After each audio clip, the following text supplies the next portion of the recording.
I'm telling them that I can't breathe. Clearly he don't give a damn about my plea. His ancestors used to hang us on trees. Today they identify as road police. You see I'm black, for that I'm a threat to America. My rise is their fall and their fall is evident. Blood on your hands is heavier than an elephant. Open up America's closet and see skeletons. They killing us for walking. This is another one. This is Reunite Sandy Speaks. And today we're going to talk about the shooting death of Pastor Patrick Warren Jr. This was a pastor in Texas who was murdered by a police officer again. And I want to say this is alarming, but it's beyond alarming, you guys. So I want to talk about that today. And I also want to talk about Black people's pain being a profit. People profiting off of our pain and what's really happening. Okay, so I want to begin by discussing the death of Pastor Patrick Warren Sr.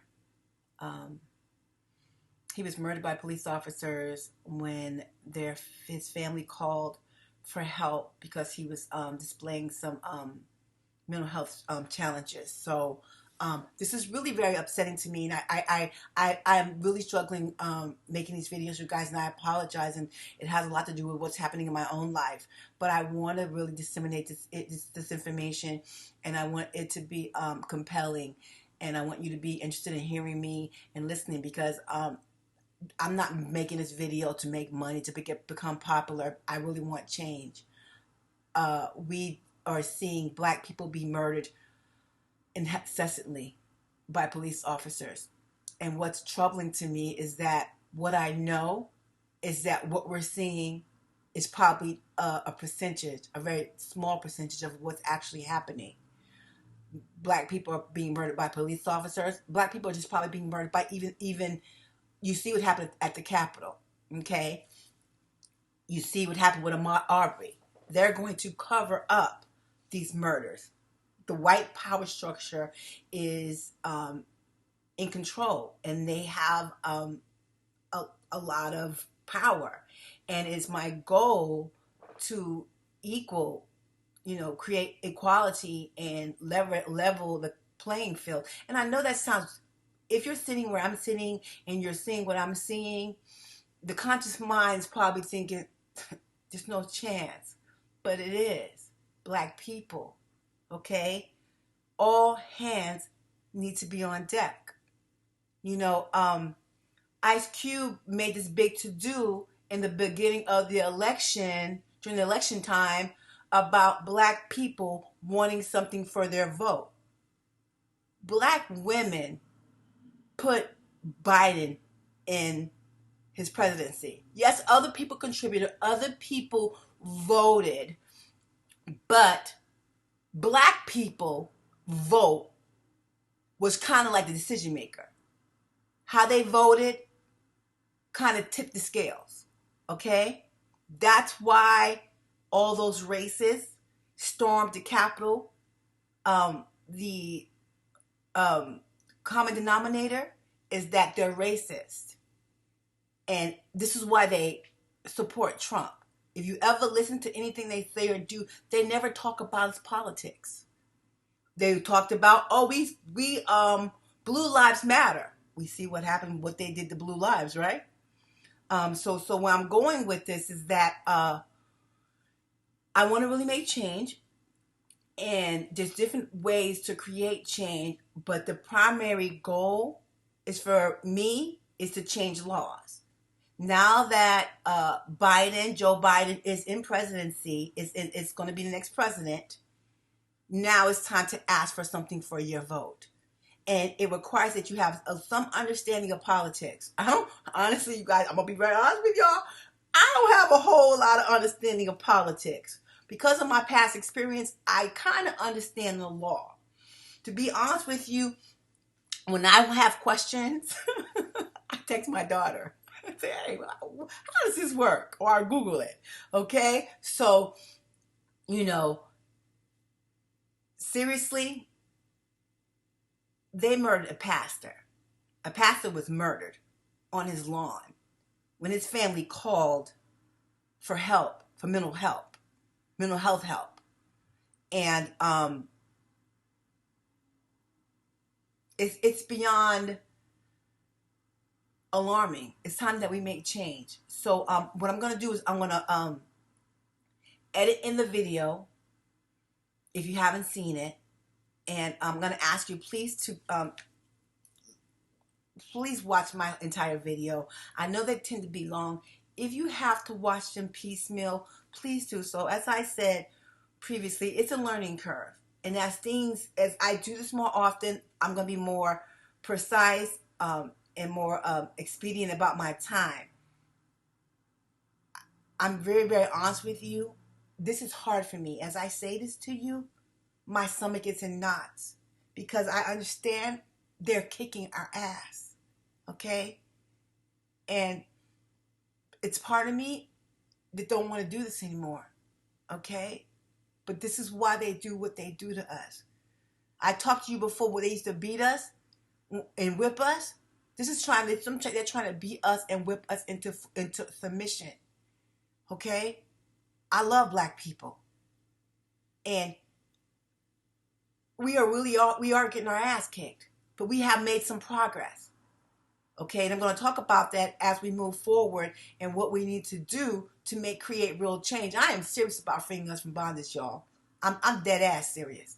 And you can be skeptical, that's fine, but I need you to rock with me. I need you to follow my YouTube. I need you to share my video.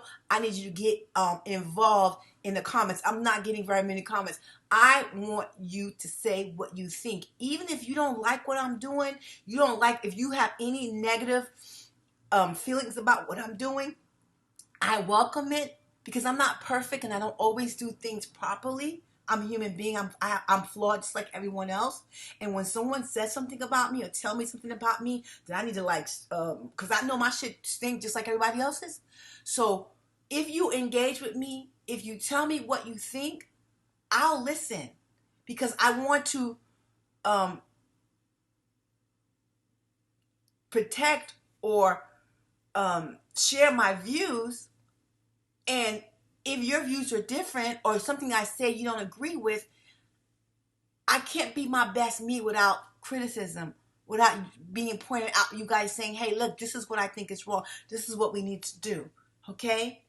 My agenda is freeing black people from bondage, okay? And the next discussion I want to talk about besides Pastor Patrick Warren is black people's pain is turning into profit. There are entities and people that are making millions of dollars on our pain. But those same people are not working to free us from bondage. It's just like the medical field. There's cures for things and they won't give us the cure because it's more profitable to medicate us or to treat us than cure us. Okay? So I'm going to talk about that in the second half. But right now I'm going to put in this video what happened to this poor man. This is a pastor. Pastor Patrick Warren, who's no longer with us.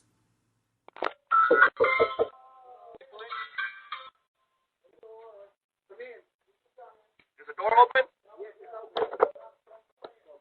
Hello?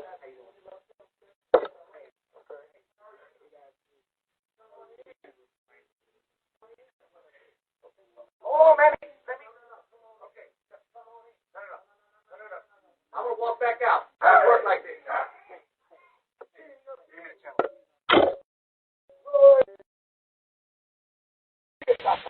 me see your hand. Get down on the ground. Hey, do not shoot him. Hey, do not shoot him. Do not shoot him.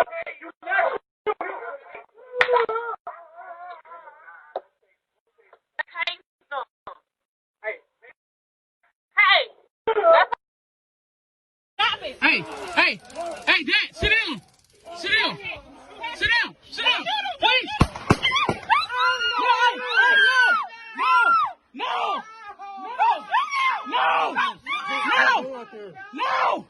No, I told you don't use a gun. I told you don't use a gun. I told you don't use a gun. I told you don't use a gun.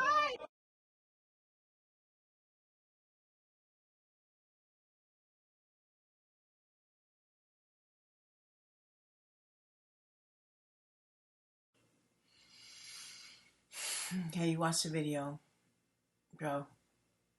That got me fucked up. I'm very fucked up on that. That's a pastor.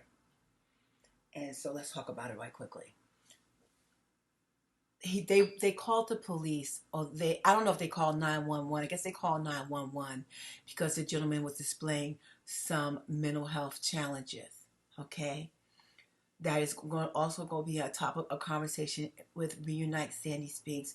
Black people are enduring a mental health pandemic. Period. I've discussed this on the last video. These are hectic times. The entire world is struggling. The entire country is struggling. That is a black man. He's a pastor. I can only speculate as to the nature of what was going on with him. First of all, he's a pastor. Because of COVID, his income probably dwindled to nothing because he's a pastor. Pastors are paid by donations by the congregation when you give your tithes or whatever in church. Churches are not allowed to congregate. My understanding is that his life insurance lapsed 3 months ago because he can't pay. Okay? I want to talk about mental health briefly, but I am going to do another video about the mental health of black people, the mental health of black men. Let me say this to you, okay? I'm a black woman, and I'm being annihilated because I'm a black woman. What I've come to learn is that black women are invisible in America, okay? And many of you black women are going to say, fight for black women. Focus on black women. I love me and I love mine. And I love black men. I do not think that black men are suffering more than black women. I think black people are suffering. All right? While we continue to see black men being murdered, and we're not seeing what's happening to black women, and that's going to be the second topic here, because black men being murdered is profitable. Black men are being murdered by police officers. Okay? And for many people, powers that be, that is a hustle to make a dollar. Okay? So I'm going to pull back from that, and I'm going to talk about this man's mental health. As I've said, and I have continued to say, black men they have to be experiencing some trauma. As a black man, how do you live in America and not experience trauma by seeing that? I am very angry and disappointed with myself because I have a hard time focusing. As I discuss this, my body is tightening. And my mind keeps focusing on what's happening to my body instead of communicating with you people. And bro, if this is happening to me, what the fuck is happening to black men? What the fuck is happening to black men? How do they feel? How do they think? And see, y'all gonna get to know me. I'm a female chauvinist, and I'm pro-women to the end. I expect men to be men. But see, white racist America, the white power structure, they are threatened by my black man. I know that. Okay? We see that. George Floyd. Did you guys see the original video of George Floyd? George Floyd was terrified when he was stopped for what they said for passing a $20 bill, a counterfeit $20 bill. And just to briefly say, if he passed a $20 bill, a fake one, how the hell did he know it was fake? Okay? George Floyd is dead because of they lie so much we don't know what's true. Okay? What we know is true is they're murdering black people and they're getting away with it. Okay? As I was saying about George Floyd, if you guys watched the original video, he was scared. He was afraid. And let me tell you something. That's a big, beautiful black man. That was a fine-ass, beautiful black man. And if you know what I know, the perception of him, people probably was afraid of him just based on how he looked, how he talked, on his stature.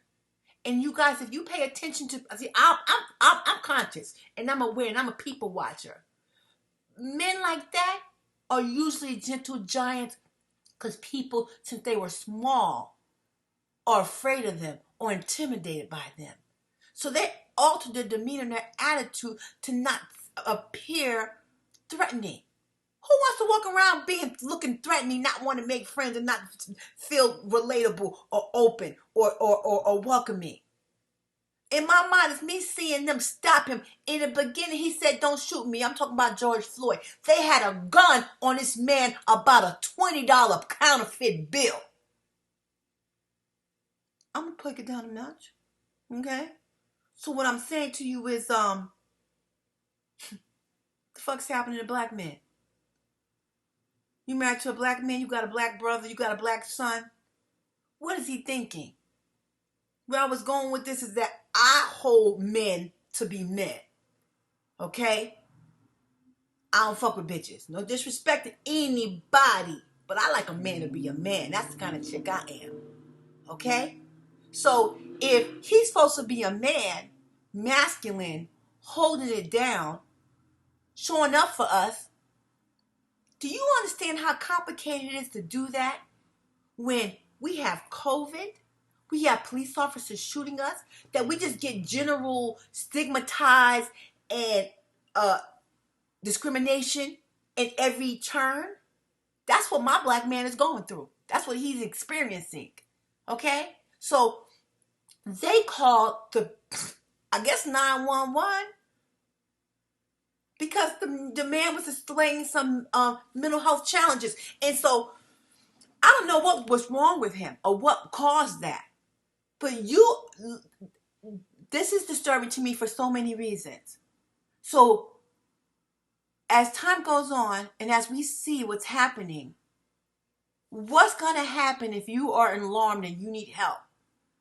These people who are murdering our black men, are civil servants. These are people that your taxpayer paid. So what do? What happens? Zeke Rayford was the one they beat him in front of his door. He ran because he's afraid.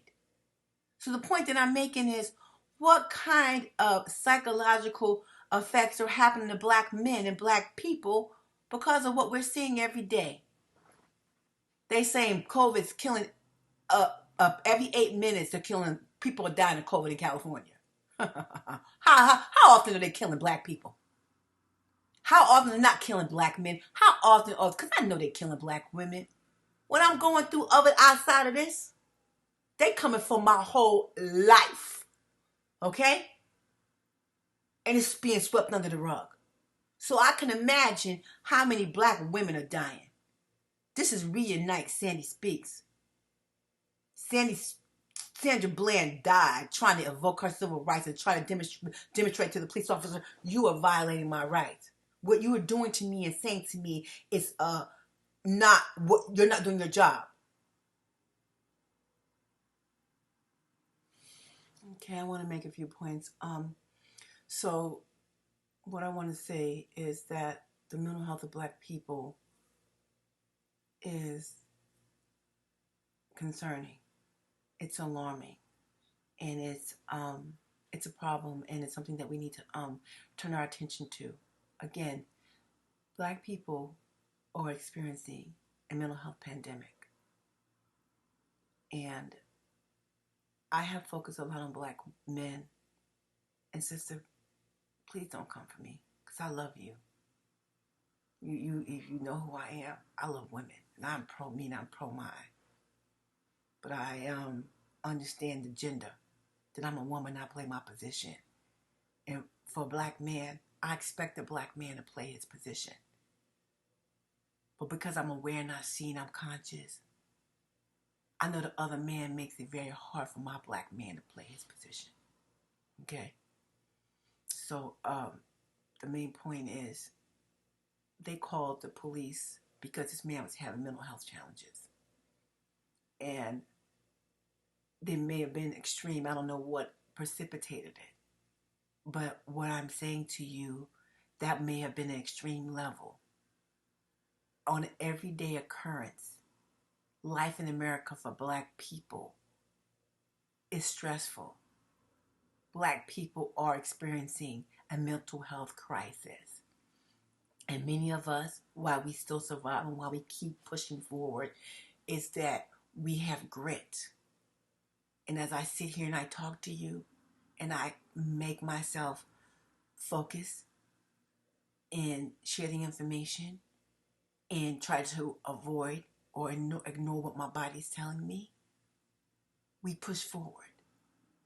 So the case of Pastor Patrick Warren Senior, was an extreme case of whatever mental challenge he was having. Okay? But now, after we're seeing that, we are running out of options.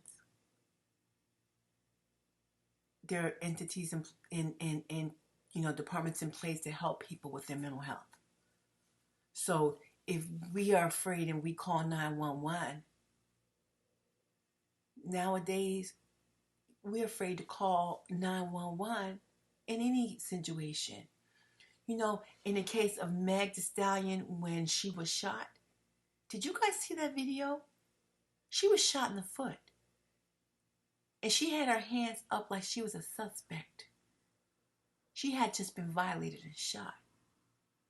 Unlike our white counterparts, she couldn't say, hey, police officer, I've been shot. I need attention to my foot.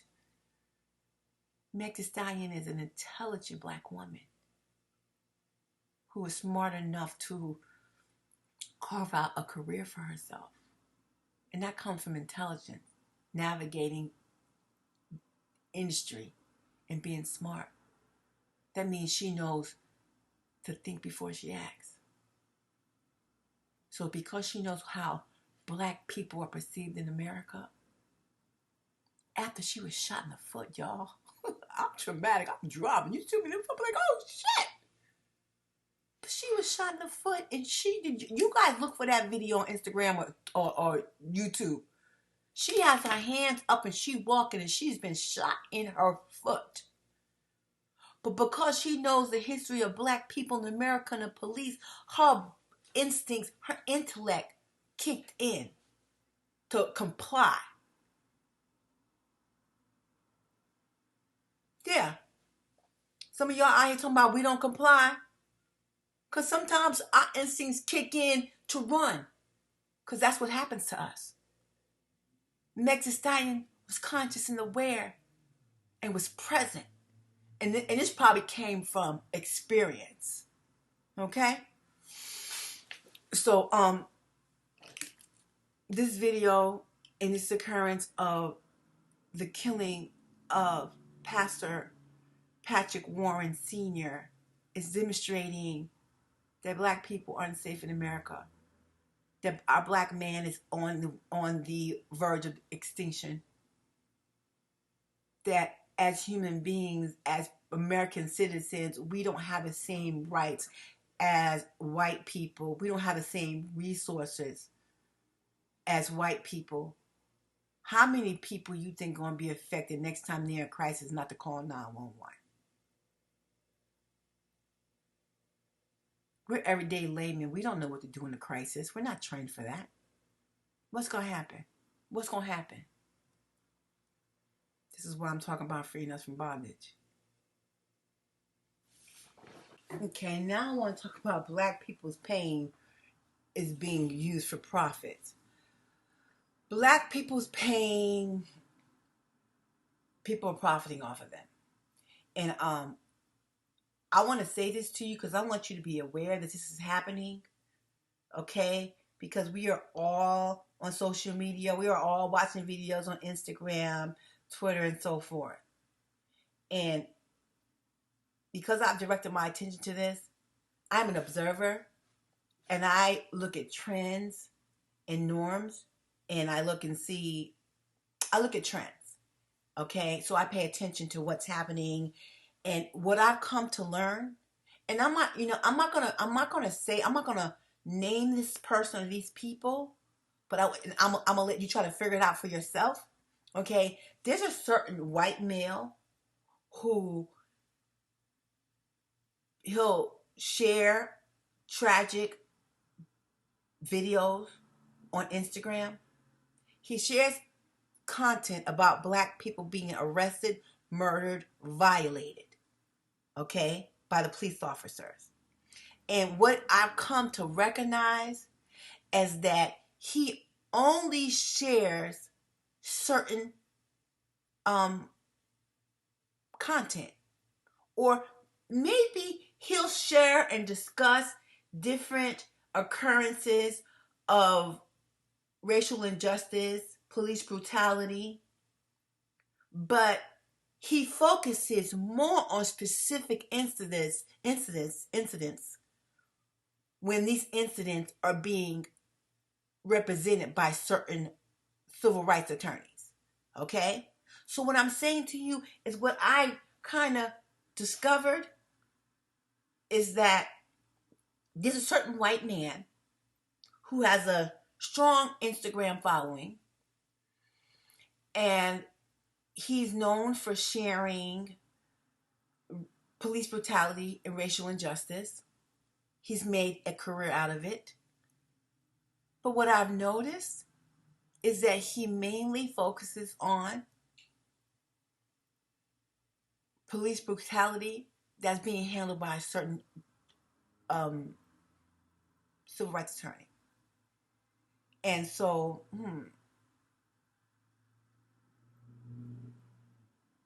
I don't know. I wonder, could people be getting kickbacks from sharing information on Instagram? If you are an influencer, if you post something about a brand, you have to put ad on there. If you're receiving monies or compensation, the way the laws are, so we know we're not looking at this information and we're not consuming this information, and this person has an agenda, you have to say sponsor an ad. Okay? And what I'm saying is speculative, but I suspect that I'm really very right, because I've been watching this for a very long time.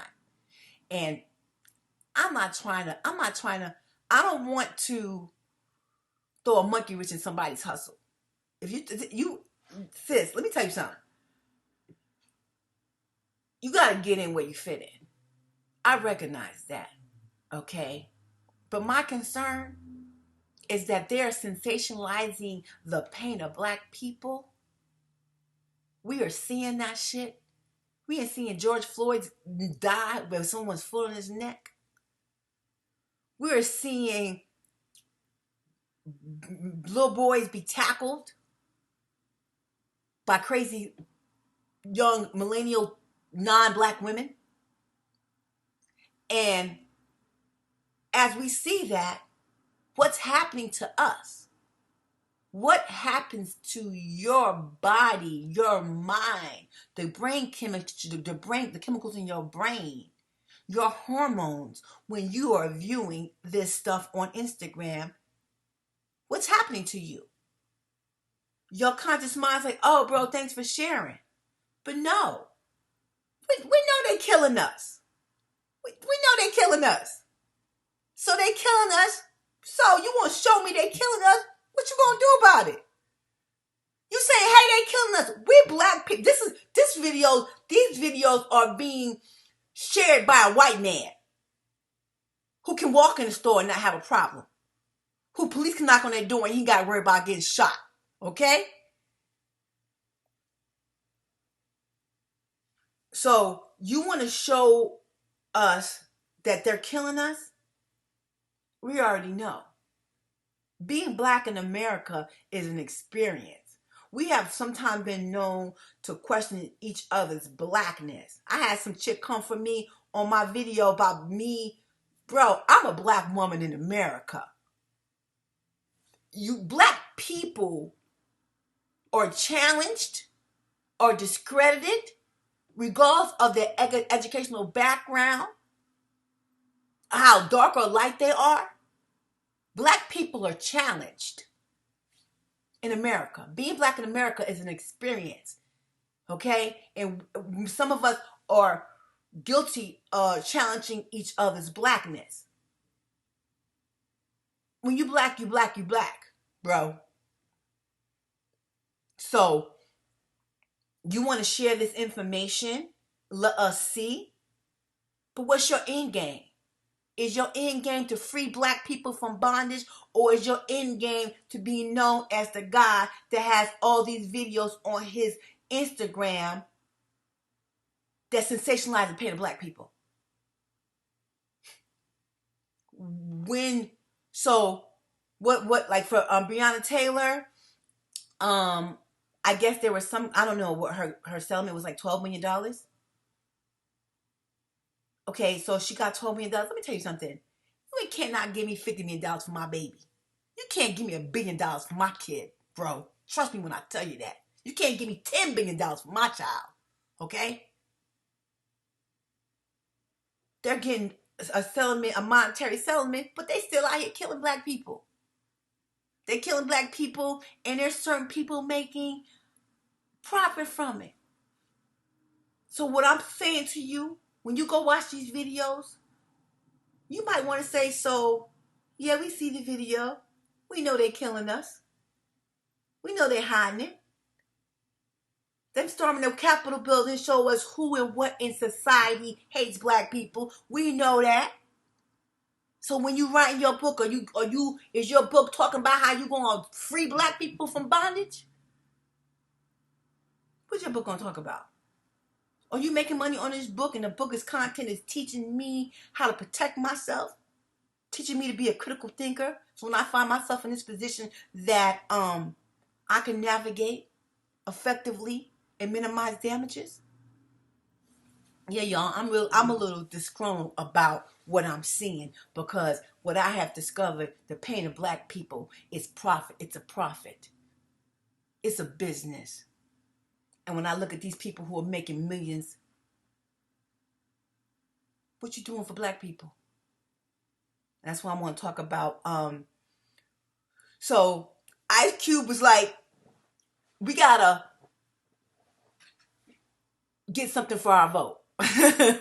Y'all know I had a little bit of criticism for Ice Cube. Okay, because I love black people, and some of y'all was like, no, you don't come for black people. Remember, no, I don't come for black people. And sometimes I'm not perfect. I have a code of ethics that I live by. But what was disturbed me about Ice Cube was when he told you not to vote. He was like, don't vote. That was a problem for me. Okay, I understand some of y'all think Trump, Joe Biden, the lesser evil. I'm cool I know about what Joe Biden did and all. I know his history. Okay? But I'm the type of chick that I don't look in the rearview mirror. I'm looking forward. I'm looking ahead. And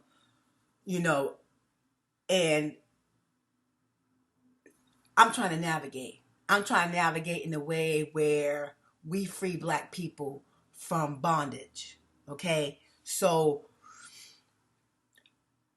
what Ice Cube was saying, he was like, get something for your vote. You know what? I want to gather my thoughts with that, because there's certain specific things I want to say about that. Okay, so what I want to say is, now that we have this new administration, that black people were instrumental in electing. Okay, I want to stay focused and keep our eyes on the prize and work in a way where we are effective and we're making change. In the case of Ice Cube, I'm hesitant to talk about him, because in the beginning I was really mad at him, and I said some stuff on my platform that I was angry with him. But as I grew and I learned, one of my people, it's one of my people it's a black guy. He's down with the Nation of Islam. He was like promoting Ice Cube, and I don't go against mine. Like if I have a specific view, even if I don't get along, I don't agree with you. If I rock with you and what you doing overall is for the greater good, I'll fall back and let you do you. And I said some stuff, and he was like asking me on Instagram, like blah blah blah blah. He like challenging me, but I respect this black man. So I kind of like bowed down, was like, "You got it, brother." And then as I discussed it and thought about it, and then my other one of my good friends, Derek Warren, he was like, "Yeah, Ice Cube's plan is Dr. Claude Anderson's plan." And I was like, "What? Right? What? Huh?" Okay, so we ain't always right, and we learn. Okay. And so Dr. Claude Anderson talks about black economics, okay? I am being annihilated because of my economics. They come for us because we don't always have the resources to protect ourselves. So Dr. Claude Anderson is like, get for your vote. We need money. We need income. We need financial empowerment. What Ice Cube was trying to say, what you gonna give me for my vote? The way that I perceived it, and please, you guys, don't get mad at me. I'm telling you how I perceived it. I perceived it like the welfare state. Like, give me $1 and I'll vote. You gonna pay me? I'm a vote. And that to me is like a welfare mentality. Like, what you got for me? What you ain't done for me lately? Where what I feel, if black people were on an even plane, if we were equal, we can get our own money. We have resources. If we wasn't out here being murdered and afraid and experiencing this mental pandemic, we could be productive and make our own money. We can create our own wealth. But we are challenged in so many different ways. We're challenged by being discriminated against because in the workplace, when we're building business, when we buy homes, when we get loans, we are continuously being challenged. Okay? So what Ice Cube was saying, give me something. What you gonna give me for my vote, bro? Yeah. And I was like, yo, don't be telling them not to vote. That was some Donald Trump underhanded shit. You saying the Republicans was trying to talk to you? No, brother, they was trying to get in your head. Because see, what they think that we put money over our well-being and our life and our legacy, okay? And we do see some black people that rock like that. But we love black. It's many of us out here who love black people. We willing to die for ours. We willing to sacrifice financial, jobs. We love black people. You understand? And so what I'm saying to you is there's a whole new administration. And what we're going to work on here at Reignite Sandy Speaks is creating change. And these people that are in the administration, this new administrators, this new cabinet, this Joe Biden crew, we want to see change. And so this is when we start. We start now. We start saying what we want. How we want it, what we want to see it. If he wants to be elected, because trust me, just like Donald Trump don't lost his mind because he didn't get a second term, Joe Biden's going to want a second term. And based on what I see, he has nominated or put what appears to be good people in places of authority. Okay?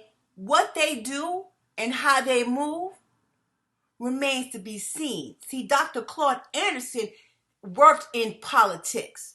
He knows how it works. How it works is you scratch my back and I'll scratch yours. Okay?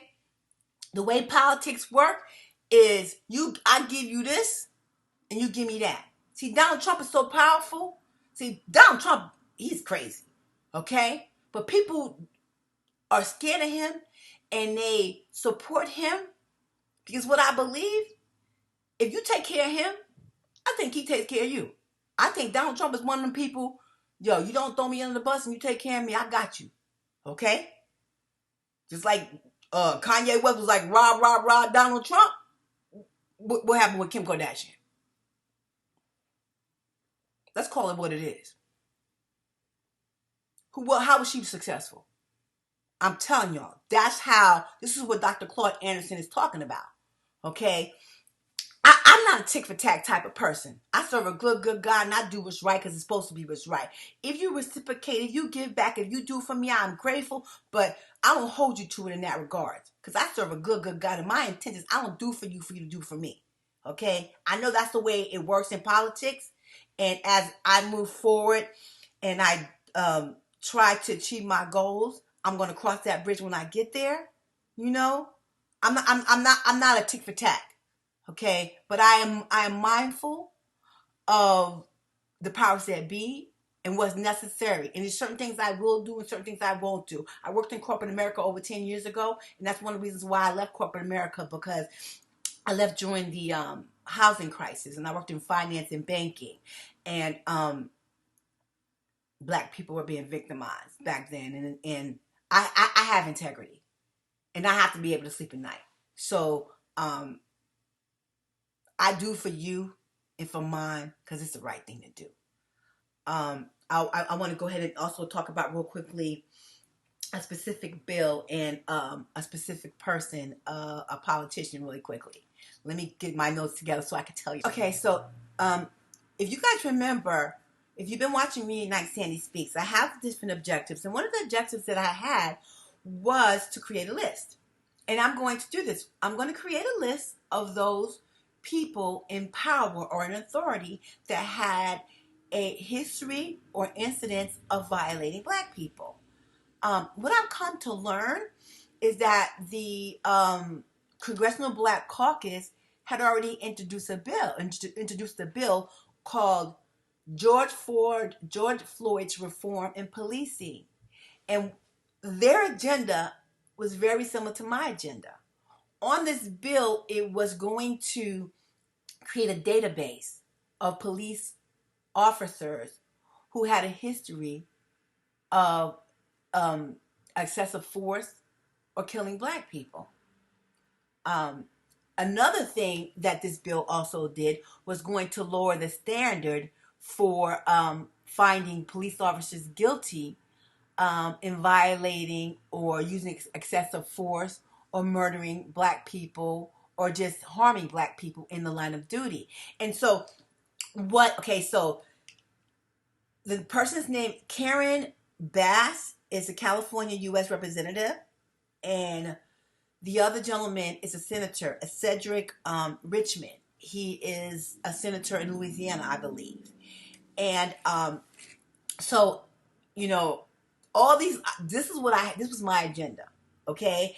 And I'm not tooting my own horn. What my strength is problem solving. What I'm known for is being result oriented. I realized through 2020, all these different occurrences were happening where they were hurting and harming Black people. The first thing that comes to my mind is like, well, what do we do? How do we stop this shit from happening? Then I start seeing who's doing it. And it's the law. It's the laws. So these politicians, U.S. Senator, U.S. Representative, California Representative Karen Bass, Senator Louisiana Cedrick Richmond, had already introduced the bill. And one of the things that they were doing that's very important was going to change the standard of police being held accountable for excessive force or murdering, killing Black people. What they're going to do, what this bill does, is change the standard from willful to reckless. And so let me explain that to you guys. This part is very important, okay? In the case of Jacob Blake, in the case of George Floyd, in the case of Tamar Rice, did these police officers, so today's standard is they're found guilty or held accountable or prosecuted when it's willful. Willful means it was my intent to kill and murder them. That they Willful means I did it and I want to kill you. This is my intent. Okay? As black people, when we saw them shoot Jacob Blake in the back, we knew what it was. Okay? That was willful. But in the court of law, you have to prove it. And so this George Floyd reform in policing is going to change the standards from willful to reckless. Reckless means you were reckless, that your actions were reckless. And because of what's happening in America and how laws are changing and norms are changing, some people might not find that behavior to be reckless, but it's very much reckless. Okay? If we change the laws, if Rustin Shesky can be held accountable for shooting Jacob Blake in the back 7 times while dragging him by his shirt, if there's a possibility that he can be held accountable and prosecuted for being reckless, do you think he would have shot that man in the back? If a police officer could be held accountable for being reckless, the man had his knee on George Floyd's neck. That is reckless, okay? And I'm saying this to you because my previous statement was Ice Cube said, let's get something from our vote. If we're voting for these people and we put them in power, what are we going to get for our vote? What we need to get is that we need the laws changed.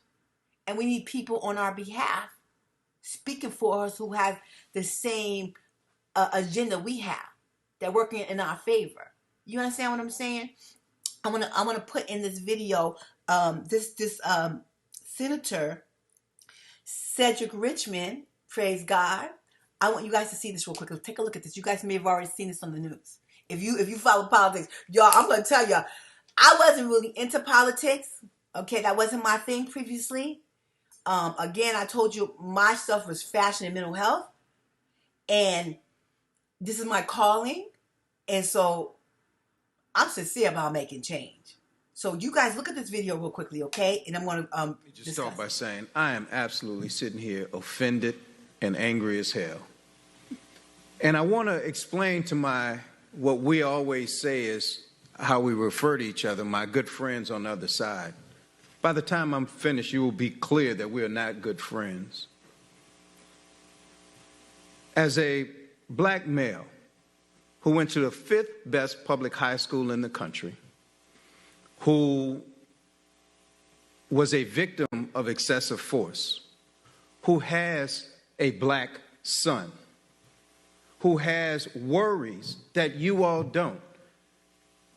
And to my colleagues, especially the ones that keep introducing amendments that are a tangent and a distraction from what we're talking about, you all are white males, you never lived in my shoes, and you do not know what it's like to be an African-American male. And all I'm saying is, if you are opposed to this legislation, let's just have the vote. But please do not come in this committee room and make a mockery of the pain that exists in my community. And it reminds me of the argument about the 1964 Civil Rights Act, or the 65 Voting Rights Act, where 126 people voted against a Civil Rights Act, 85 people against a Voting Rights Act, because they had all these side issues. Either man up and say you don't believe in it, or let's talk about the real issue. And yes, we're not interested in watered down version of this bill. I'm not interested in equality with all deliberate speed. This is a crisis. People are losing their lives. So if we have other things that we want to fix, then fix them in another bill, fix them at another time. But people are dying as we talk. So I am not interested in moving at a snail's pace. I am not interested in a watered-down bill that mandates nothing. I'm not interested in studying Antifa. I'm not even interested in studying the Klan or sovereign citizens right now, because that is not the imminent threat that black men face on a daily basis. And right now, too often, it is law enforcement. those who were sworn to protect and to serve. And so all we're asking today is to deal with that. I don't mind dealing with other pieces of legislation. I don't mind dealing with other issues that you all may have. And what I don't want to leave this conversation with, and why I'm speaking now instead of later, is because I don't want you all to leave here saying, well, we didn't know. We didn't know that's how you felt, Cedrick. I want it to be crystal clear, and I will give you the benefit of the doubt that it is an unconscious bias that I'm hearing, because at worst it's conscious bias, and that I would hate to assume from any of the people on the other side. Will the gentleman yield? Sure. I appreciate your passion. Are you suggesting that you're certain that none of us have non-white children? Because you reflected on your black son and you said none of us could understand. Matt, stop. I'm not about to get sidetracked about the color of our children. We're talking about black kids. I reclaimed my time. You said that I reclaimed my time. I know. You want the discussion? I know that gentleman reclaimed his time. I said I reclaimed my time. I already know that there are people on the other side that have black grandchildren. It is not about the color of your kids. It is about black males, black people in the streets that are getting killed. And if one of them happens to be your kid, I'm concerned about him too. And clearly I'm more concerned about him than you are. So let's be clear about that. You're claiming you're more concerned for my family than I do? Who in the hell do you think you are?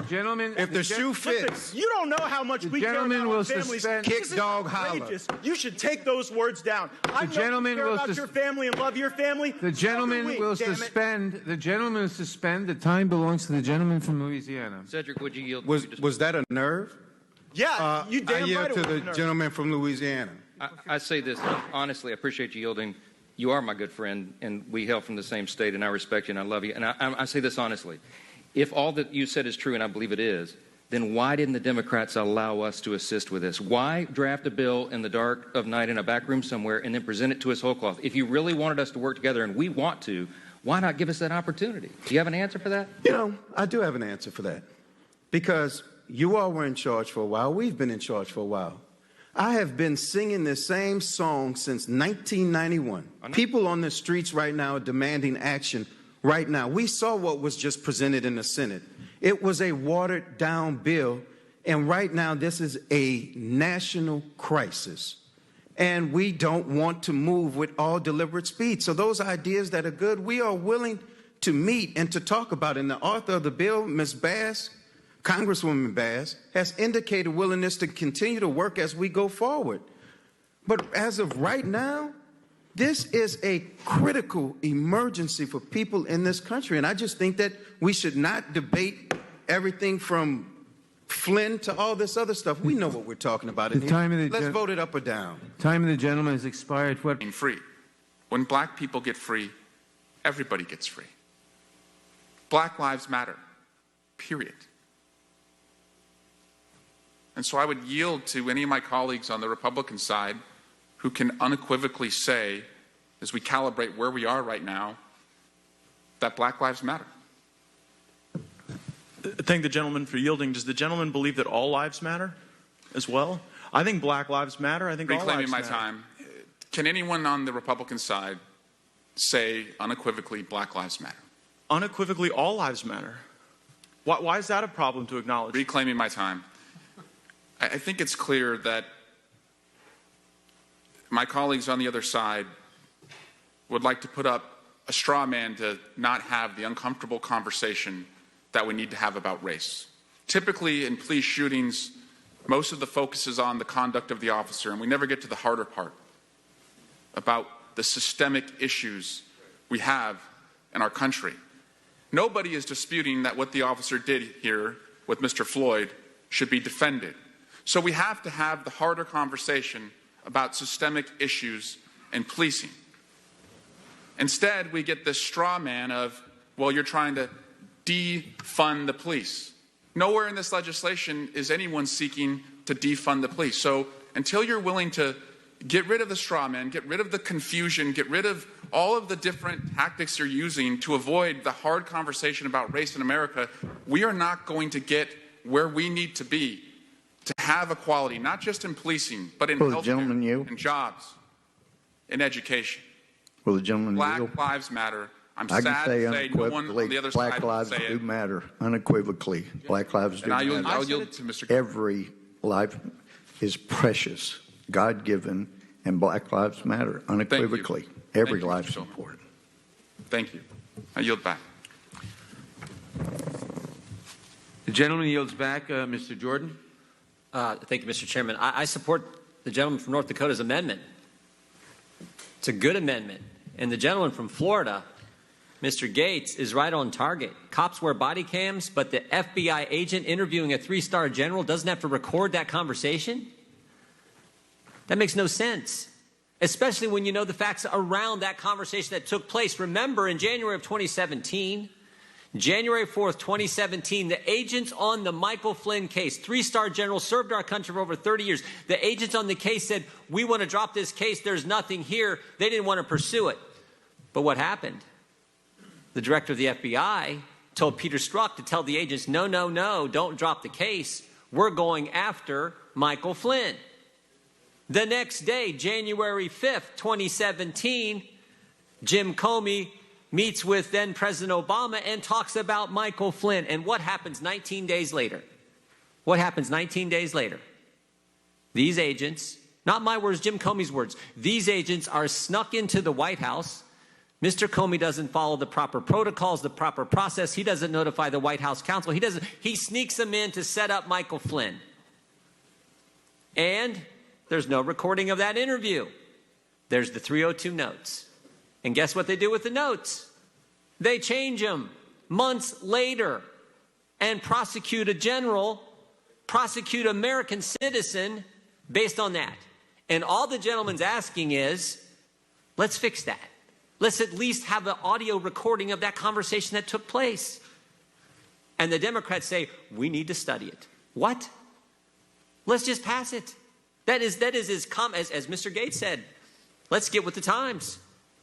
Let's get with the times. We're doing a virtual hearing. We can't even see half the Democrats who are supposed to be on the screen participating. We can't even see that. But somehow the FBI can interview people, American citizens, charge them with something that turns out not to be a crime. We know there was nothing there because the Justice Department said there's nothing there. They're dropping the case. And you guys want to study making an audio recording of those type of interviews. This is as basic and simple and straightforward as it gets. The gentleman from North Dakota knows what he's talking about. He has worked in this area. So let's adopt this amendment, common sense, thoughtful, good amendment that needs to happen, particularly in light of what we have lived through the last 3 years, what we have now learned took place. This is as straightforward as it gets. And I would urge adoption of the amendment. I'm happy to yield the remaining 2 minutes to my colleague from Florida if he still seeks some time. I thank the gentleman. I would just comment that in the effort that we're here on to offer amendments like the gentleman from North Dakota that would apply to all Americans equally, as we're here to craft legislation, like the theatrics of serving us up the question on a political theme seem to be a bit misplaced. I mean, it would be as if I were willing to yield to any Democrat willing to say that blue lives matter, right?